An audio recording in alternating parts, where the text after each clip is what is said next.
Hey everybody, this is NYC Geek Society. John here, Victor. So we just completed our 4th play session of Uncharted 4. And we're going to do our typical format now, where we're going to give you a short, 5-second clip showing you where we started and showing you where we ended. And so if those clips don't look familiar to you, then we might be ahead of you. We started a little bit into chapter 9, and we ended right at the beginning of chapter 12. So again, I'm going to show you the clips. So we started our play session here.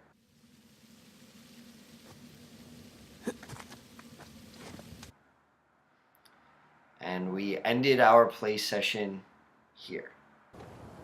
We'll find us a spot to set ashore. Alright, so let's get into it. This was a very long play session for us. I'd say we played about 3 hours in total. Was it that long? Yeah. Okay. We took a little bit of a break. Mm-hmm. I'll let you start. What are your thoughts? Well, I don't know. It's we're getting more into the meat of the story here.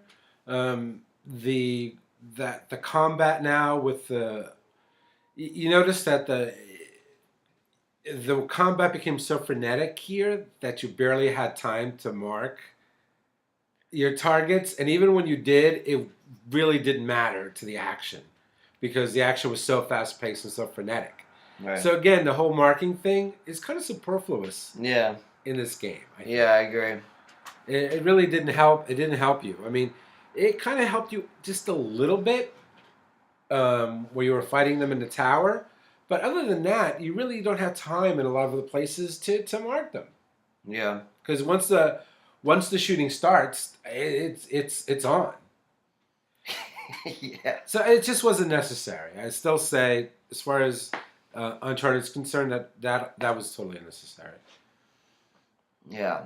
What do you think? The first thing that comes to mind for me in this play session is this game feels a lot more epic, for lack of a better word, than the other 3. Really? That I feel like I'm going on a journey. Yeah, but you did that in all the other ones too, didn't you? Yeah, but for some reason, because it moves slower here, it feels like I'm going on it with them. You know what I mean? Mm-hmm. Like, maybe it even has something to do with, the moments that typically in an Uncharted game, and they do this here too, to a degree, but, say, oh, we got to go to this place. Mm-hmm. And then the next shot is they're already there. Right. Where here, you're seeing scenes of, them going back to the hotel, or figuring out where they're going to go, or going on a boat, or going on a plane. And so it seems more connected and natural, you know what I mean? Which is the exact opposite of was your critiques for the 3rd game. Right. Where everything was just kind of choppy. Excuse the ambulance, to be honest. I don't know if that picked up. So yeah, that's my first thought. It feels a lot more epic, like I'm on this adventure with them. But again, I think the second one is hard to top, and that was super epic, and the locations were just as super epic. But I like the word that you used to just describe the gunfights here. The second one felt more frenetic. It moved at a faster pace. Right. And if Uncharted's goal is to become the ultimate interactive Indiana Jones video game, right? Then 2 did it, right? Yeah. But this feels like something separate from that. It feels like its own thing to me more. It feels like that it has all of those elements, but it goes a lot deeper into the characters and their motivations. Well, being that this game is longer, they seem to have more opportunity to do that because the game is longer. And yeah, like the crux of what I feel like I want to discuss right now, even though we went through all these amazing action pieces, and we could go back to that maybe, but got to discuss that final scene that we just saw of Elena in the hotel room. I mean, what what are your thoughts on that? Well, I mean, it's one of those things when I don't know about you, but whenever I see any domestic scenes unfold that way, it's incredibly awkward to watch. Huh. So it has a little bit of that going on, but I just wonder if it wasn't a little too.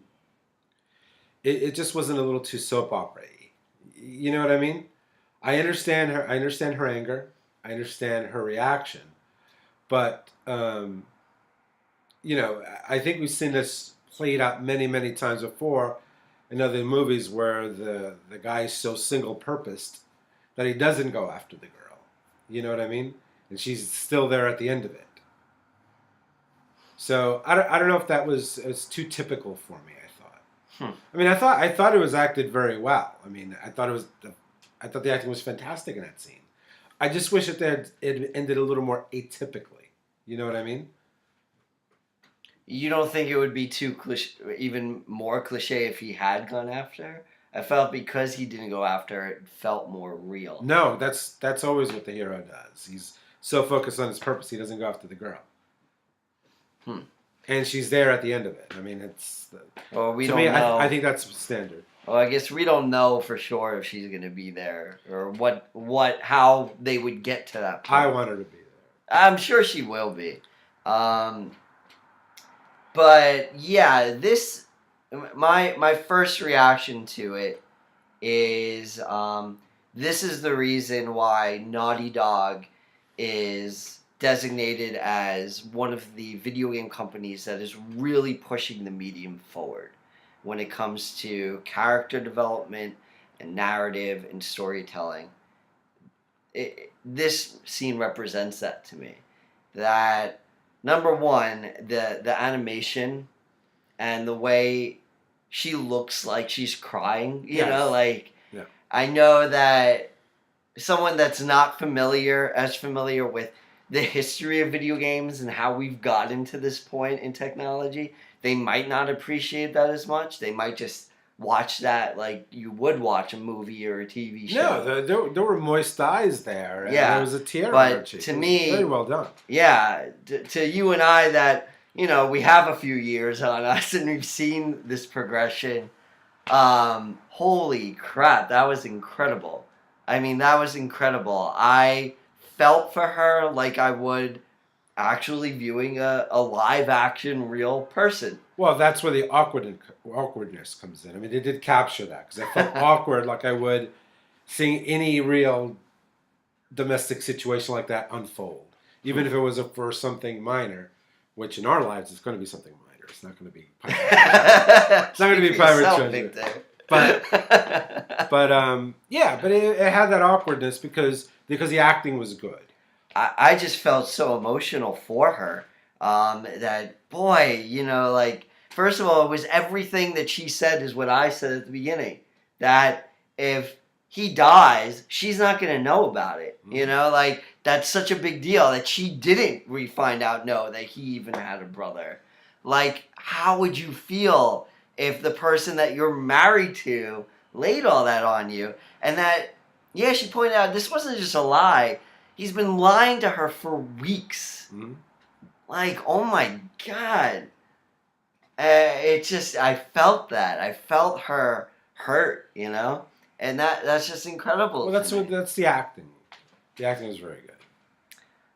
Like I said, but it's not just acting, because the way, I'm not sure how familiar you are with the way that they do things, it is the acting, of course, but what we just saw, most likely, is a bunch of scenes and mocap moments that these developers put together. Of course, yes. And then further accentuate and animate.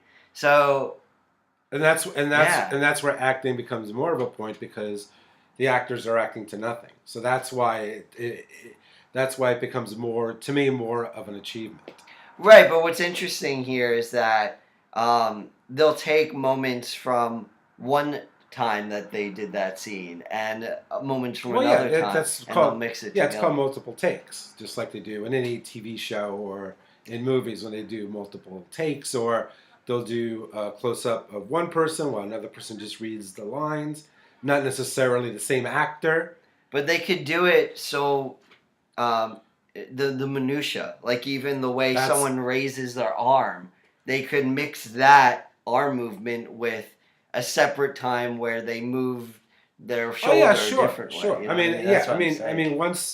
once they have those movements cataloged, Right. they can use them. They can use them whenever they want. So But it was it's a feat. it's the facial expressions that were really I think when you match the voice to the facial expressions, I think that was the achievement in that scene. Now, something that I'm sure people can still argue, if we're just talking about a cutscene, is that something that is such a success for video games because that moment wasn't interactive? But I think that it's the interactive elements are the build up to those scenes. You know what I mean? Well, I mean, not only that, it's like I've said before about Uncharted. It's that it's meant to be cinematic. So as a whole, Right. the whole thing That's is what you meant have to look be at. the whole thing is meant to be cinematic, cutscenes as well as the parts that you actually play. So yeah, it all fits. It's all different parts of the same thing. I mean, it's interesting that comes off of what probably is the most action heavy, heart pounding, scene in the game. So far, yeah. Yeah, so far. With the jeeps and the bicycles. I mean, motorcycles, bicycles. That would be a different scene. And so it's like you're getting that action, set piece, Uncharted moment. And then, yeah, you really love that. You felt that rush, just like Nathan Drake does. So by the time he's walking into that hotel room and he has that energy, you have it too. Mm-hmm. And then, just like he gets that sucked out of him, so do you. And you get brought down to that moment, that reality moment of you've been lying to your wife for weeks, And that's why I think that this is an experience that is unique to video games still. Did you want to backtrack to talk more about some of the action stuff or the puzzles? Well, just out of all the games, to me, this had the least annoying puzzles because sometimes they're so too far, yeah. easy. Yeah. Sometimes they're pointless. Like, why am I even doing this? It's so obvious. Other times they're just frustrating. But these puzzles were actually fun to figure out. Yeah. With the pirate sigils and that was great. Turning them and finding them on the paintings. I think they really struck the right balance finally with the puzzles, where it's part of the story, and you have to find elements of them Right. and then solve them. Not too difficult, not too easy, and you have to reason them. And there was stuff to do. He was playing with the pieces from his journal with the that was. so you I could really preset like them that up. you could do that. So the puzzles in this game were really good. It's the first puzzle I actually really, really liked in the entire series. I agree. So I think they did really well with that. Yeah. Let's talk a little bit, just because we didn't last time, about the AI, the spotty AI. Where first of all, when a guy turns yellow and kind of sees us, he doesn't actually go over. Like if I'm in the tall grass, he'll look over and be like, "Hey, I saw something." No, guess it was nothing, and he'll never go over to it. Right. Or even if there's a dead body, they won't approach it. They won't check out the dead body. They won't come closer than just looking and saying, "I didn't imagine that." Yeah. Then I guess I did, and then walk away. Just by doing this. So it's again like these Metal Gear type features that are half-baked. Yeah. Because in Metal Gear, you know that they're going to walk over. They're going to get closer to you. And they're going to see you if you just stand still.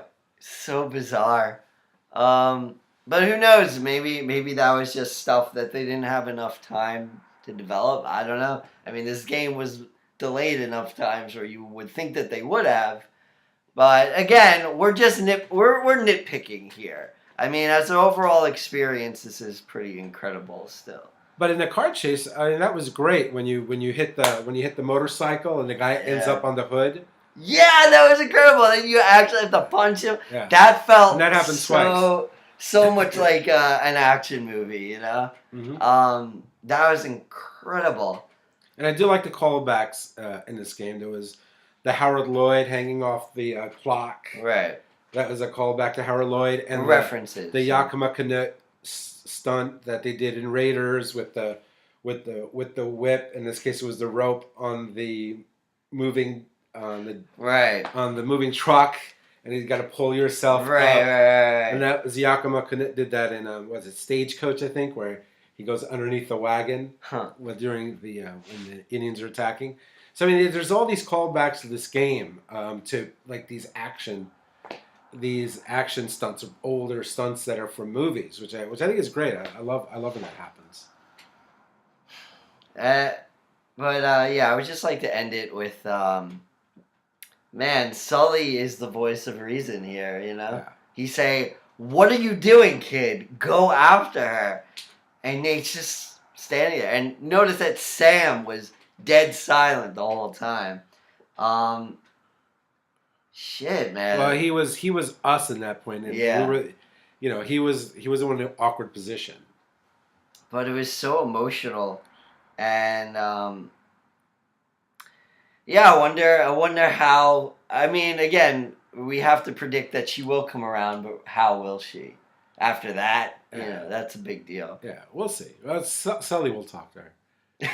Well, yeah, I'm thinking. Sully will talk to her. All right, any closing remarks? No, just along for the ride.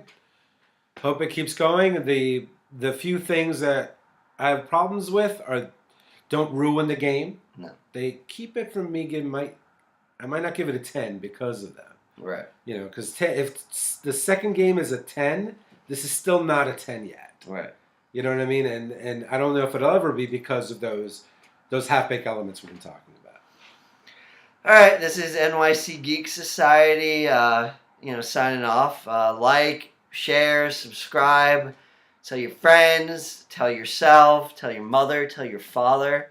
Don't tell your father; he doesn't care. Dig up your dead friends and this is that's dark. illegal. Don't do that either. Tell the dead. That's very illegal. Summon the spirits and tell the dead. All right.